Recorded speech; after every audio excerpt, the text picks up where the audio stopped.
Ryan, tell us, tell them where to go. Go to the YouTube.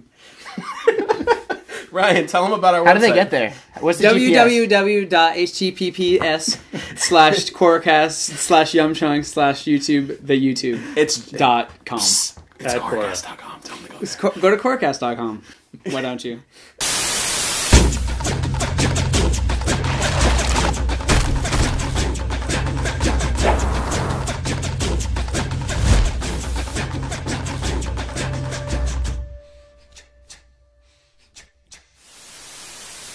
Hey guys, welcome back to another episode of KORRACAST. We got 2 episodes to talk about today. I can't remember the first episode titles. In Harm's Way. Harm's Way, Metal Clan Harmfuls. Given the news that we're going to be getting 2 episodes per week for the rest of the season, we don't have time to do 2 KORRACASTs a week. We just don't have time. Or just don't want to. So, we're going to be reviewing every episode. We're going to be doing shortened season just like Korra. 2 episodes per KORRACAST. And just like Korra, you can't watch our episodes online, so... Where can you watch them? Live. You have to be. You have to be in the garage. Yeah.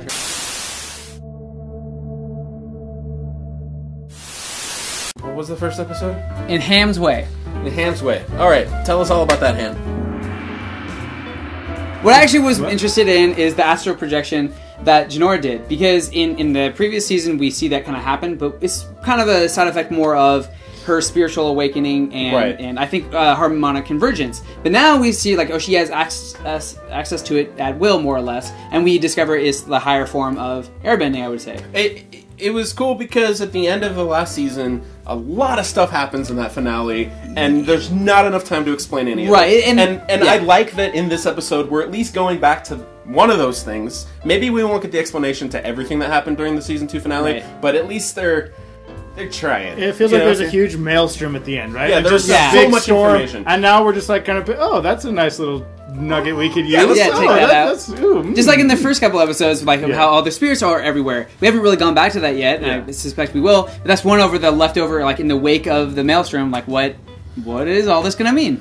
Right. So I really like that. Good job. Yeah, I'm glad I said those things. Yeah. In the last episode of KORRACAST, we all made predictions, and I couldn't use them because our camera died. So we were saying that maybe one of the reasons why Korra was in confinement when she was a little kid was because of these bad guys, and we found out, hey, that was a true prediction, and that's why the White Lotus were watching her, and cool, they tied something together from the very first episode. This season, this whole series, only few episodes in, is making the whole series feel a lot more coherent. I like how too the episode started and ended with the jailbreak, and you see both kind of sides of the coin. Yeah, and I just thought it was cool. Again, going back to the action, and I think it goes to the animation from the beginning of the season. How the action is they just continuously ramp it up, even as much as the finale of book 2 was awesome. Feels like they're just throwing the awesome. These are just like whatever. Episode 3, episode 4. Here's an amazing fight scene that's crazy, and you're tired just watching it because your brain's trying to stay ahead, keep up with it. Our villains are going to be way more intense this time. Already we see what they are capable of. Like Korra can't even touch them at this point. Like everyone's gonna have to really kick up their game as far as their combat skill. They're setting it up to be huge. Right. It's interesting though, because they are ramping up these villains, but when those villains are by themselves, they just seem like 4 normal people that just like to hang out, like 4 buddies. Which I really like. I like that too. I really like, because when they have that moment where they kiss on the whatever the thing they were driving, I'm like, oh no, don't make me like these guys' show. Yeah, but they probably because they're the anti-team Avatar, and we do like these characters, even though there are villains. I really like that dynamic they're establishing. I want more of that. This is a small point, but what did you guys think about the whole them freeing the airbenders? Like, obviously they were unwillingly prisoned or against their will, but I thought it was, like, Boomy raised a good point. Like, well, she's the queen. She has that right.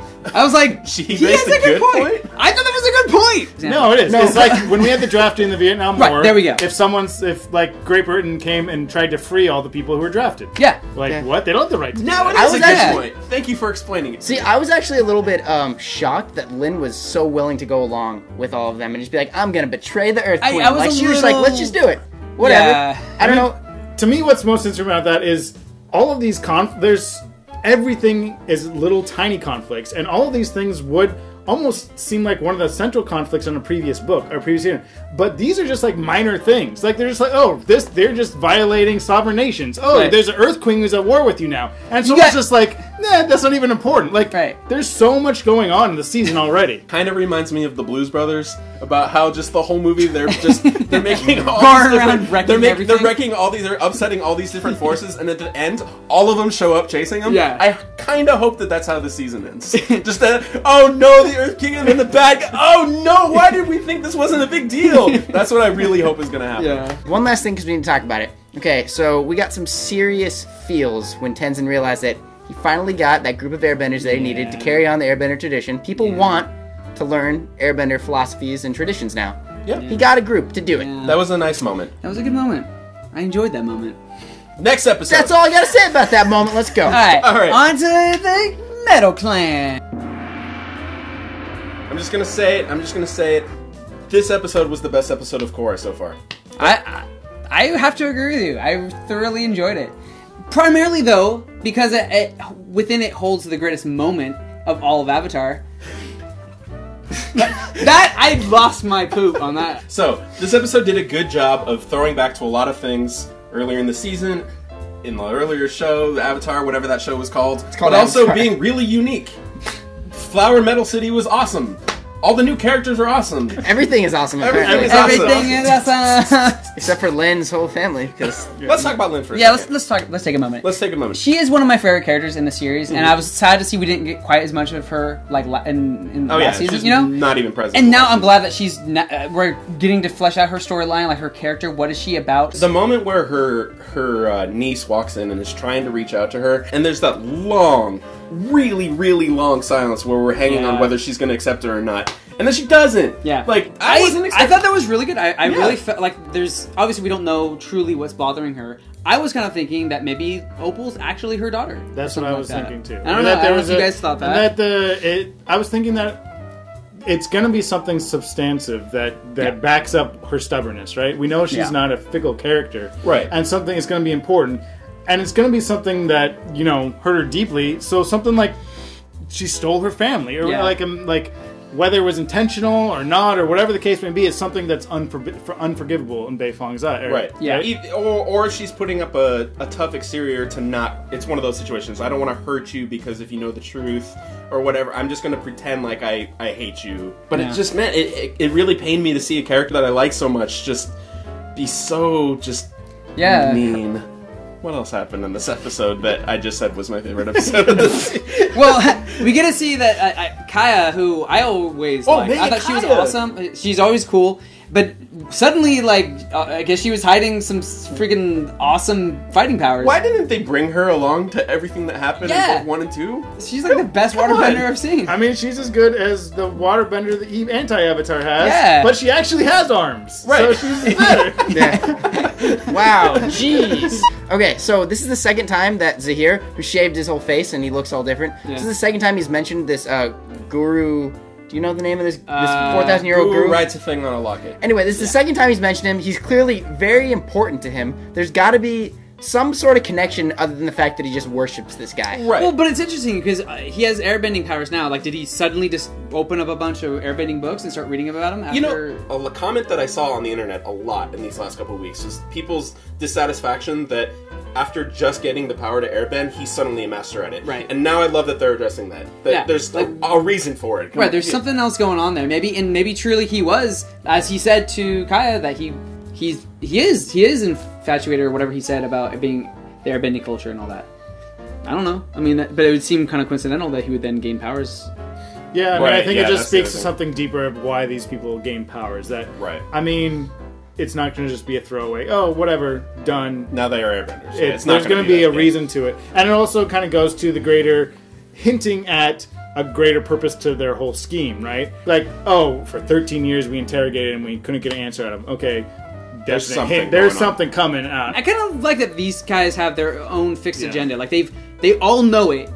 Even though they've been in jail for 13 years, they know. See, book 1 was a lot about calling back the past, right? There are flashbacks, obviously. But this is I think this one's doing a lot too, but it's much more subtle, right? Right. We could already we have Zuko in it, obviously. Yeah. They've made mention of Toph and Sokka, like. But it's not dependent on those. Yeah, it's not dependent, It's but kind of- it's like hinting at it, and it's like, oh man, is Toph gonna come back? Like, and Right. like maybe not, maybe she won't. Right. But there's the possibility of it, and how it plays into the greater scheme with the bad guys, Yeah. and the role of the Avatar, Right. the role of what happened to Airbender, all of that stuff. Yeah, but those kind of things, like, okay, we don't see Toph again.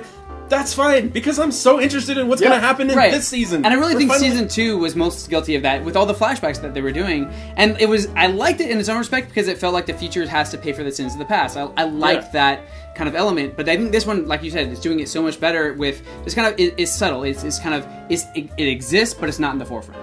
I think they're doing that well. I have another kind of crazy theory about what these guys could be doing. Okay, so this 4,000-year-old Guru Avatar guy, right? Okay, so he's clearly very spiritually enlightened. These 4 people worship him. What if, because the spirit worlds and the physical world are now connected, and we know that when a spirit enters a human, they can physically change them? What if their plan is to get Korra and get this guy's spirit and put it in her? Okay, It's like a horror. I actually had this theory a little earlier. I'm going to kind of fuse it in with your idea. Okay. But once again, wild speculation. What if astral projecting, because you're kind of taking the spirit form, allows you to possess another person? Is that I what hope you're so. going to think? Was that No. what you odd? And if there's more airbenders, then lots more people can astral project. Yep. Oh no. That's kind of what I'm thinking, because we Oh, know that is an no. ability of spirits, right? Possession Yeah. is something I would love to see Right? in So the show. astral projecting Jinora may discover that ability.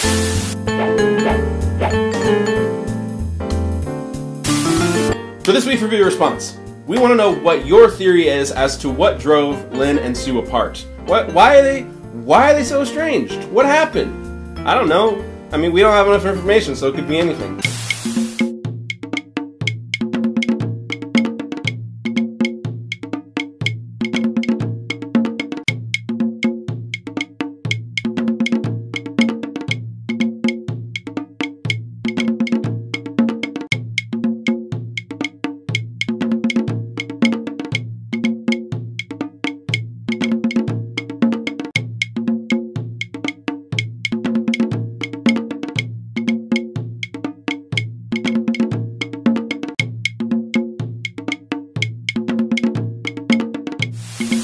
I think Milo traveled back in time. And is here. Actually, they do look similar, don't they? Yeah, I mean, I don't actually think it happened, but I think it might be. He's a time bender.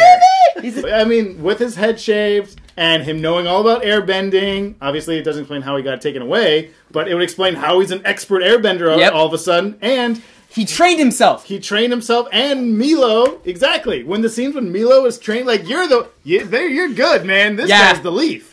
And there's you already see tendencies of Milo being somehow a little With the lemur army in yeah, season Yeah. two and and the- being like all about, Megalomaniac? it's not true, but No, I had it to say is it. true. It's true, internet. If it's We- true, we- everything that, like, my universe has collapsed. Like, everything I know about life is just gone. God, if I don't. that happened. It's the reset button to my life. From that moment on, if I find out that that's the truth.